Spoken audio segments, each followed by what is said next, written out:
Ескі таным сенің бекер шашпау кейде адам бір-біріне бөтен.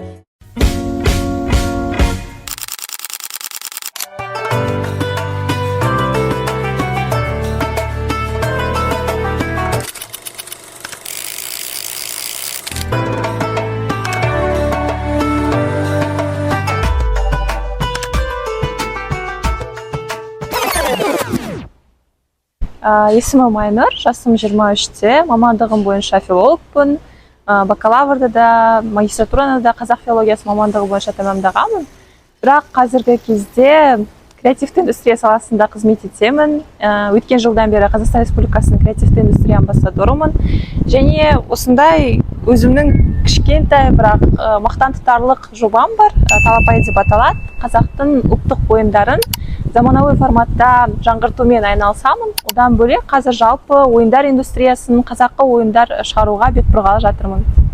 Әртүрлі шетелдік ойындарға қарай отырып, бізде қазақта осындай үстел форматына келетін ойындар бар ма?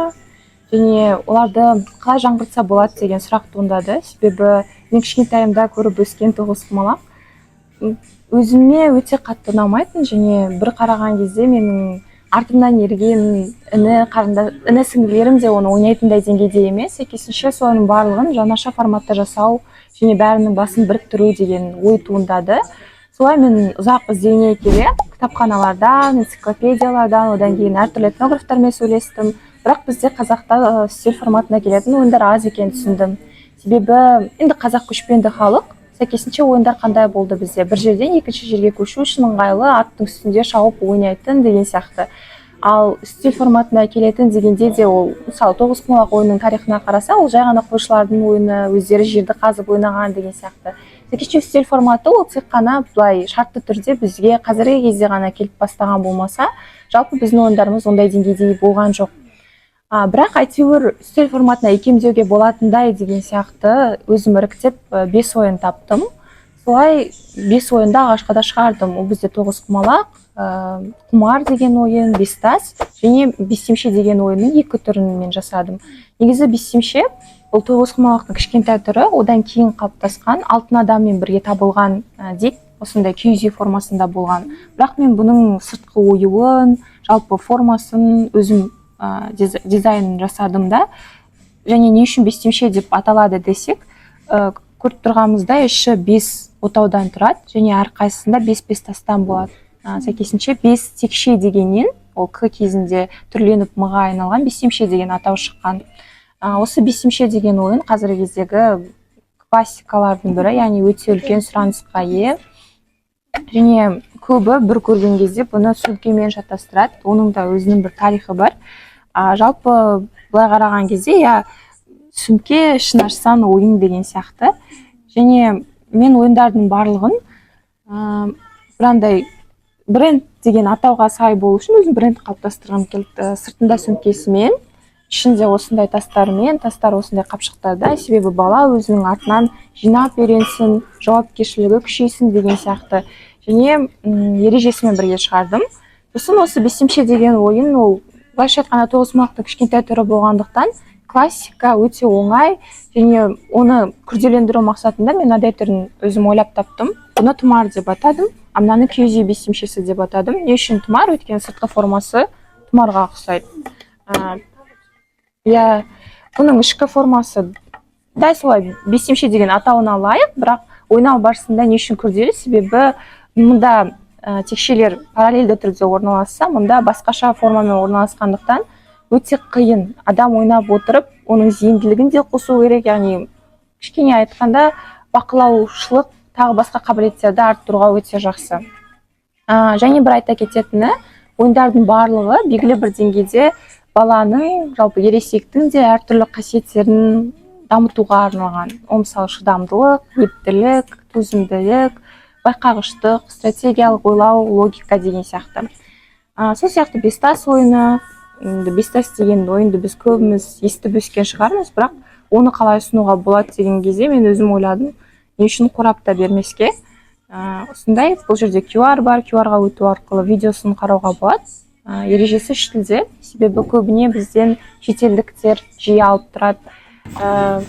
осындай кішкене сүйкімді ашық хат бар, және аты айтып тұрғандай 5 тас 5 асық. Бұл ойынның өзі де бір кішкене азартты дамытады. Басында қараған кезде бәрі ой жай ғана асық қой деп ойлайды да, бірақ ойнау барысында сосын тағы ойнайыншы деген сияқты.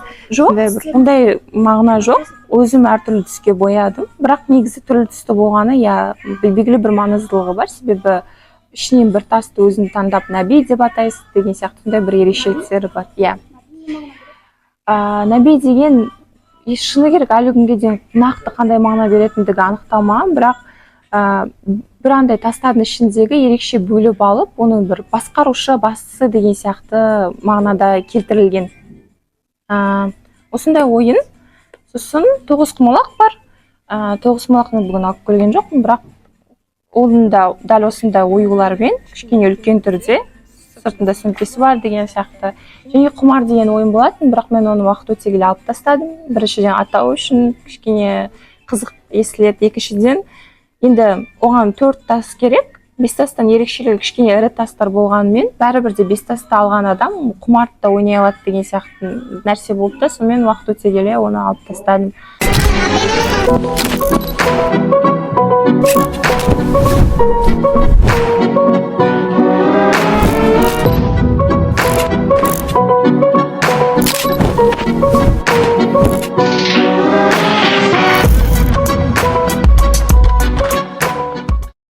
Ал қазіргі кезде тек қана ұлттық ойындармен шектелмей, жалпы қазақы ойындарды шығару, сәйкесінше жалпы қазақ ойындар индустриясын дамыту ойда бар. Одан кейін леголар шығару деген сияқты жаңаша форматтарға өту. Қазір кішкене сол бағытта жылжып жатырмын.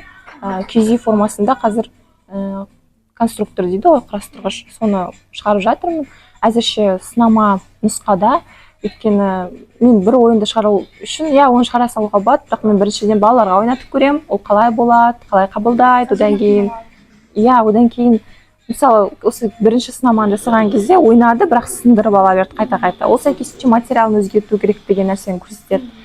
Сондықтан әзірше сынама нұсқада сол сияқты осы бағытта жылжимыз. Жалпы мен маңызды нәрсені айтпаппын, Талапай деген атау қайдан пайда болды? Негізі мына жобаны жасаған кезде ойындар бар, бірақ енді атау жоқ деген менде мәселе туындады.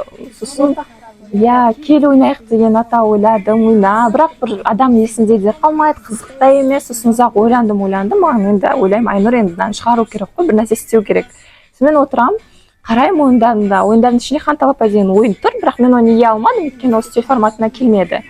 Сосын бірақ Хан Талапайда 2 жақсы жол бар. Алақай табылды, ойын балақай. Мен сол 2 жолдан өзім үшін бір кішкене басқаша мән таптым. Яғни алақай мен қазақтың осындай ұмыт қалған ойындарын таптым. Енді соны халқым таласып тармасып алса екен деген мағынада. Себебі Талапай деген сөздің этимологиялық сөздіктегі мағынасы бір нәрсені талан тартысқа салып, бөлісіп алу. Сәйкесінше осылай Талапай деген атау пайда болды. Қазір өзіме қатты ұнайды. Кейде мен адамдар негізі Айнұр деп емес, Талапай деп те атап кеткен. Ол мен үшін сол брендті менімен байланыстырады деген бір жағынан сөз. Сондықтан өте қуаныштымын. Жалпы жобаның қысқаша тарихы осындай. 2022 жылдың қарашасында пайда болса, сонда шамамен 1,5 жыл өтті. Осы 1,5 жыл ішінде негізі мен андай қатты перфекционист адаммын. Сәйкесінше осы уақытқа дейін мүлдем нәтиже болмады, ешнәрсе жасай алмадым. Міне ойындар бар, енді ары қарай қалай жылжу керек деген сияқты сұрақтар көп болатын. Негізі осы ойындарды шығарып болғаннан кейін қарашаның 13-інде жарияладым әлеуметтік желіге. Сосын менде сұрақ туындады. Ойындар бар, өзім кішкентай ғана бөлмем бар болатын. Ол кезде ойындардың әрқайсысын 5-5 сынама нұсқадан жасағам. Бөлменің жартысын ойындар алып тұр. Сосын қараймын да сұраймын, Айнұр, енді ары қарай осы ойындармен не істейміз, қалай дамытуға болады, не істеу керек? Бір қызығы маған сол кезде бір кісі қоңырау шалды. Ол осы ойындарды мен бір шеберханада жасатқам Астанада. Сол жерге барып, өзіне бір құрылыс дүниесін алғысы келген құрылғысын. Сол кезде бесемшені көріп қалғанда, мынаны кім жасап жатыр, ол кім деп қызығушылық танытқан. Сөйтіп сәйкесінше сол кісі маған хабарласып, бір аптадан кейін Түркістанда көрме өтеді. Сол көрмеге не мен сіздің заттарыңызды алып барайын, не өзіңіз барыңыз деген сияқты маған таңдау қалдырған жоқ. Сосын мен әрине өзім барамын деп шешім қабылдадым. Солай бір аптадан кейін негізі мен Түркістанға барып алғаш рет ойындарды қуаныштымын. Мен үшін өте содан кейін киелі қала. Өйткені міне жоба пайда болды, оны ешкім білмейді, сенің кім екенің де белгісіз, сенің қалай дамытатының да белгісіз, бірақ бір сондай қызық жағдай арқылы мен Түркістанға тап болып, онда халық өте жақсы қабылдады, бәрі сұрады, мынау не, мынау қалай ойналады, тағы басқа. Және Назарбаев зияткерлік мектебінің директоры мені шақырды мектепке, мен оқушыларға, ұстаздарға көрсеттім. Яғни оның бәрі мен үшін бір белгі сияқты болып, өте жағымды белгі. Өйткені сұраныстың бар екенін байқадым, бекер емес екендігін көрдім деген сияқты. Солай мен Түркістанда таныстырылым жасадым да, Астанаға қайтып келдім. Сосын қайтадан сұрақ пайда болды, енді әрі қарай не істеймін. Бірақ бір қызығы мен осы жобаның барлығын басында несиеге ашқам. Сосын ойындарды сатам деген ойда мақсатта болған жоқ. Өйткені мен үшін бұл тек қана әлеуметтік жоба. Ойындарды дамыту үшін, көрсету үшін деген сияқты. Сосын қазақ тілін дамыту үшін. Сосын бірақ енді менде мәселе пайда болды. Қарыздарымды жабу, тағы басқа. Солай маған адамдар да көп кеңес айта бастады. Сен оны қалай дамытасың, оны ешкім сатып алмаса, сен қалай оны өмір бойы сонда миллион штук шығарам десең, соның бәрін жаба аламын деп ойлайсың ба деген сияқты. Сосын ол қалай сені адамдар дұрыс қабылдау керек, сен қалай адамдарға барып мә саған тегін деп сен олай құндылығын кетіресің, сәйкесінше сату керек. Мен өмірімде сатумен айналыспаған адам, ол нәрсе ұнамайды. Сосын әлі күнге дейін менде бір мәселе, мен бұл ойындар сатып жатқан кезде мен халықтың бір байлығын сатып жатқан сияқтымын. Сол үшін маған мүлдем ұнаған жоқ, бірақ енді солай сатып бастадым. Және алғашқы клиентім де есімде, әрбір ойыннан бір данадан сатып алған. Сондықтан және ең қатты ұнайтыны әлі күнге дейін бір хейт алып көрген жоқпын. Бәрінің айтатыны бірінші кезекте осындай ойындарды жасағаныңызға рахмет. Оны есту әрине саған үлкен шабыт береді, тоқтамауға күш береді деген сияқты. Солай мен желтоқсан аяғының соңынан бастап ойындарды сата бастадым. Қаңтардан бастап бір қызығы көп сұхбаттар бере бастадым, бірақ бәрібір де мен үшін бір нәрсе жетіскен жоқ.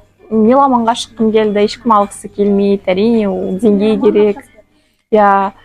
Солай мен көп маған бұрын айтатын сол кезде маркетингтегілер 100 отказ алу керек деп.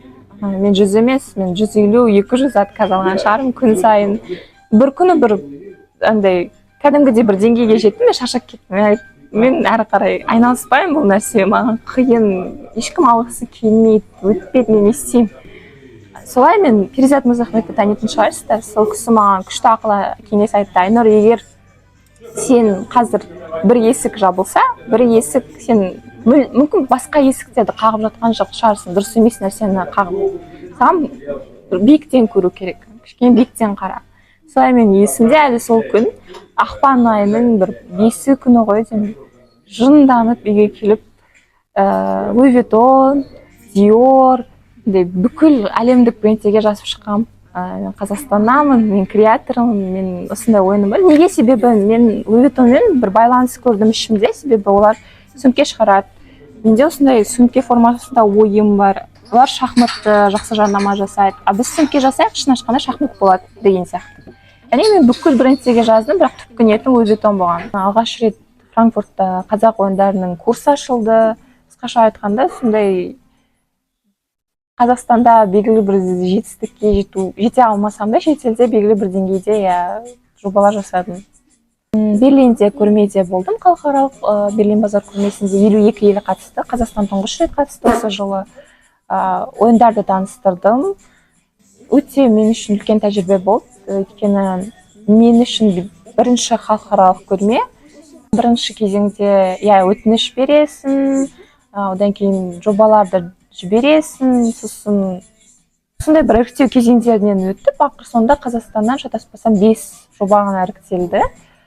Бірақ шын айтам, осы 5 жоба үшін де өте үлкен тәжірибе болды, себебі бірінші рет Қазақстанның туы көтерілді.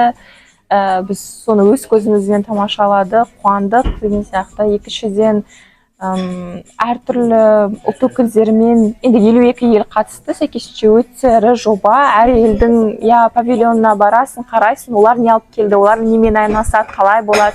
Маған көп адамдар келді, әсіресе Ираннан, сосын есімде қалғаны Италиядан ғой деймін. Маған 2 түрлі адам келіп, бірақ бір нәрсе айтқан: біз өзіміздің ұлттық ойындарымызды осылай біріктіріп жасағымыз келген. Бірақ осы уақытқа дейін бізде батылдық жетіспеді. Саған қарап тұрмыз да, сен жап-жас қызсың, осыны жасағаныңа қарап, енді біз де нақты жасаймыз деген ойға келдік деген сияқты. Сондай бір күшті тәжірибе болды. Одан кейін ол қараша айында, өткен жылы, 2023 жылы. Және желтоқсан қаңтар айларында мен Франкфуртта, осы Франкфурт университетінің жаңа креативті хаб ашылмақ. Жақында ол техникалық деңгейде ашылады. Мен соған резидент атандым. Онда осы қазақ ойындары бойынша курстар өткізем, ағылшын тілінде түсіндірем деген сияқты. Және екінші жағынан олармен әртүрлі деңгейде жобалар жасап отырамыз.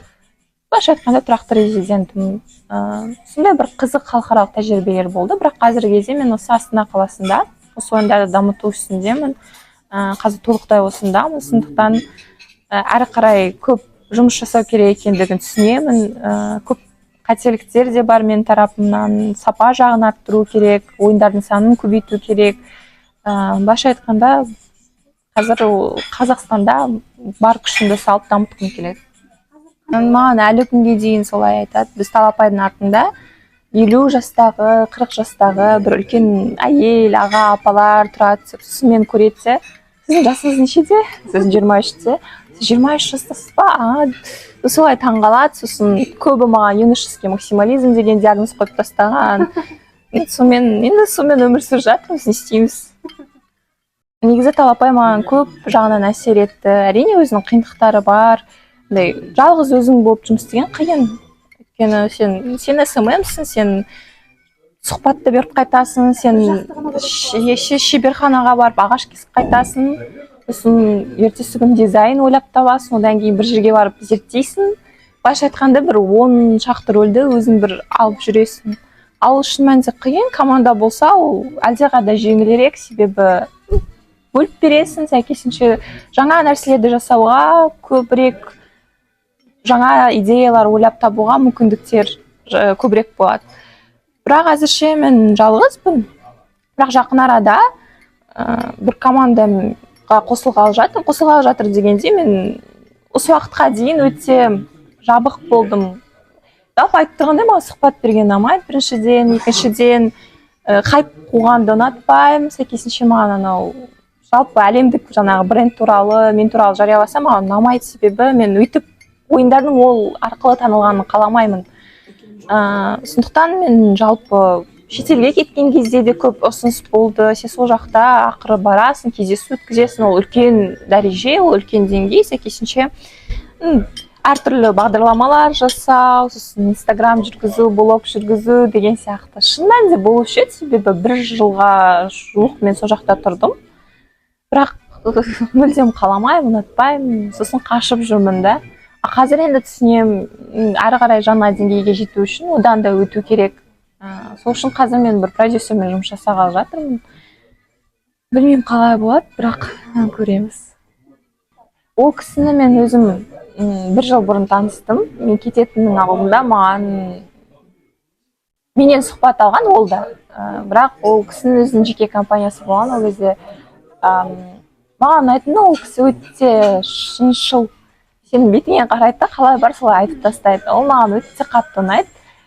Сәйкесінше 1 жылдан кейін біз жақын арада өте қызық түрде жолығып қалдық та. Сосын мен оған өзімнің жалпы осы Талапайдың барысында болған өзгерістер туралы айтып отырып, сосын неге сен мынаны айтпайсың, неге сен мынаны жарияламайсың, неге Франкфурттағы айтпағансың, неге Берлин айтылмаған деген сияқты.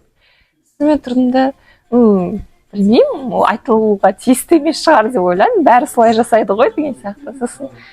Сонымен ол кісі маған ұсыныс тастады, бірге жұмыс жасайық. Келісімге келдік, мен сенем қатты, сондықтан мен негізі әрбір адамға сенуім өте қиын, бірақ осы кісіге қатты сенем. Сондықтан қызық мен үшін де, жаңа деңгей, көреміз қалай болатынын.